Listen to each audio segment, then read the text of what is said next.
నందిని అనే 19 ఏళ్ల అమ్మాయి కరంగల్పాలెం నది పక్కన ఉన్న బ్రిడ్జ్ నుంచి సూసైడ్ చేసుకుంది. ఈ సంభవం జరగడానికి 2 రోజులకు ముందు బస్ స్టాప్ లో 4 అబ్బాయిలు ఆ అమ్మాయికి లైంగికంగా వేధించారు. అది వీడియోగా తీసి ఇంటర్నెట్ లో లీక్ చేశారు. ఆ విషయాన్ని మనసులో పెట్టుకొని ఆ అమ్మాయి సూసైడ్ చేసుకుంది.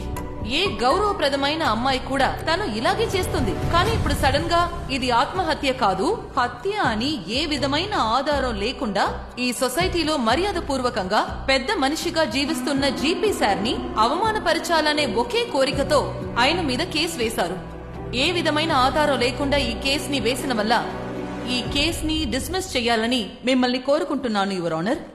ఓకే, వాళ్ళ తరపు కూడా కొంచెం విందాం. మిస్టర్ మాణిక్యవేల్, మీరు ఎలా దీన్ని హత్య అని చెప్తున్నారు? యువర్ ఆనర్, సంఘటన జరిగిన రోజు